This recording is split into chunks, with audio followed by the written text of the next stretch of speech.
অবরোধ কর্মসূচিতে শহর আসানসোলে বিজেপি কর্মীদের সঙ্গে পুলিশের ধস্তাধস্তি। আরজিকর কাণ্ডের প্রতিবাদে শুক্রবার রাজ্য জুড়ে 2 ঘন্টা পথ অবরোধের ডাক দেয় বিজেপি। আসানসোল বিএনআর মোড়ে রাস্তায় পথ অবরোধ করে বিক্ষোভ দেখান বিজেপি কর্মী সমর্থকেরা। উপস্থিত ছিলেন জেলা বিজেপির সভাপতি বাপ্পা চট্টোপাধ্যায়, কুলটির বিধায়ক ডক্টর অজয় পোদ্দার সহ দলীয় কর্মীরা। অবরোধ তুলতে গেলে পুলিশের সঙ্গে বচসায় জড়িয়ে পড়েন বিজেপি কর্মীরা। শুরু হয় ব্যাপক ধস্তাধস্তি। বিএনআর মোড় থেকে বিজেপি কর্মীদের সরিয়ে দেওয়া হলেও রবীন্দ্র ভবনের সামনে রাস্তার অবরোধ করেন তারা। মুখ্যমন্ত্রীর পদত্যাগের দাবিতে সোচ্চার হন বিজেপি নেতারা। পুলিশ সুরক্ষা দিতে পারছে না, পুলিশ সুরক্ষা দিতে ব্যর্থ। আর তারা যারা আরজিকর ভাঙছে, যারা আরজিকরে ধর্ষণ করছে, পুলিশ তাদেরকে কিছু করতে পারছে না। আমাদের উপর বল প্রয়োগ করছে, আমাদের উপর শক্তি প্রয়োগ করছে। শান্তিপূর্ণ আন্দোলনকে বিচ্ছিন্নতাবাদীদের মতো করে ত্বরান্বিত করার চেষ্টা করছে। মমতা ব্যানার্জি আমাকে ঘরে মারপিট করার পরিস্থিতি ধরে করার চেষ্টা, আমার উপর অকথ্যভাবে নির্যাতন করা হচ্ছে। এবং পুলিশ, আমরা পুলিশ মন্ত্রীর অবিলম্বে পদত্যাগ চাই। এই পুলিশ মন্ত্রী দ্বারা বাংলার প্রশাসন চলবে। কি ঘটনা হয়েছে, ওই ঘটনাটা সাধারণ ঘটনা নয়, ওরা গণধর্ষণ, তারপরে হত্যা, তাকে চাপা ধাওয়া করার চেষ্টা মুখ্যমন্ত্রী বিনীত গোয়েল আর স্কুল কলেজের প্রিন্সিপাল। আরজিকরের যে প্রিন্সিপাল ওরা মুখ্য দায়ী। ডাক্তারদের সব সময় ধর্ষণ করার লোক ওই কলেজের প্রিন্সিপাল। এমবিবিএস পাস করার পর সার্টিফিকেট দিত না, 8 মাস ঘুরাতো, 40 লাখ টাকা 30 লাখ টাকা বিনিময়ে সার্টিফিকেট দিত। সে গণধর্ষণ যে আজকে হয়েছে পশ্চিমবাংলায়, ভারতবর্ষে এমন আজ অব্দি পিজি কলেজে কোনো জায়গা ভারতবর্ষে কোনো নজির নেই যে এই মতন ঘটনা হয়েছে। পশ্চিমবাংলার কোথায় নেমে গেছে, আজকে শর্ম থেকে আমাদের শর্মসার হচ্ছে। পশ্চিমবাংলা আমরা মুখ উপর করে বলতাম, এখন মুখ করার উপর কোনো জায়গা নেই। লক্ষ লক্ষ মহিলা পশ্চিমবাংলায় সড়কে নেমেছে, সেটা একটা দৃষ্টান্তমূলক জিনিস। সে পশ্চিমবাংলায় আজ অব্দি হয়নি। যেভাবে তারা নেমে একটা ইন্ডিকেশন দিয়েছে, পশ্চিমবাংলায় আর শাসন থাকতে দেব না। পশ্চিমবাংলাকে, পশ্চিমবাংলার মুখ্যমন্ত্রীকে নিবাস যেতে হবে, শাসন ছাড়তে হবে।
আসানসোল থেকে সৌম্য গাঙ্গুলির রিপোর্ট, টিভি নিউজ 10।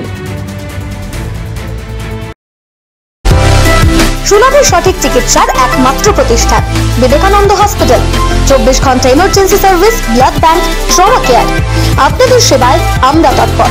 গুণমান ও পরিষেবায় দুর্গাপুর বিধাননগরের ডক্টর জাকির হোসেন এভিনিউর বিবেকানন্দ হসপিটাল শিল্পাঞ্চলের মানুষের মন জয় করেছে।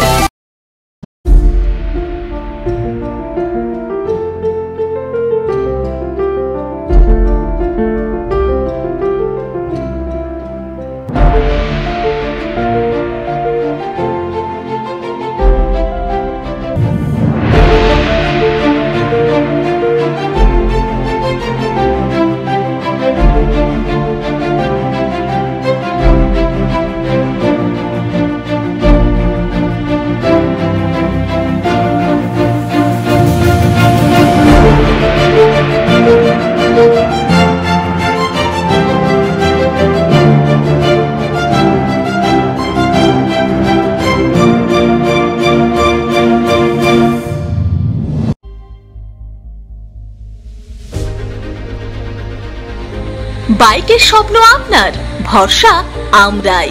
আনিস টিভিএস। আনিস টিভিএস নিয়ে এলো বাইক কেনার সুবর্ণ সুযোগ। যে কোনো টিভিএস 2 হুইলারের সাথে পাচ্ছেন নিশ্চিত আকর্ষণীয় উপহার। এছাড়াও থাকছে free petrol, free helmet, free seat cover ও সহজ কিস্তিতে লোন পরিশোধের সুবিধা। আমাদের এখানে স্বল্প মূল্যে টিভিএস মেকানিকের দ্বারা সার্ভিসিং ও হোম সার্ভিসের সুবিধাও রয়েছে। আপনার 2 চাকার স্বপ্নকে বাস্তবায়িত করতে আজই আসুন আনিস টিভিএসে। আমাদের ঠিকানা এসবি মোড়, সঞ্জীব সরণি, দুর্গাপুর স্টেশন বাজার, দুর্গাপুর 713201। আনিস টিভিএস, এসবি মোড়, সঞ্জীব সরণি, স্টেশন বাজার, দুর্গাপুর 713201। মোবাইল নম্বর 7872776667। এছাড়াও 7384601357।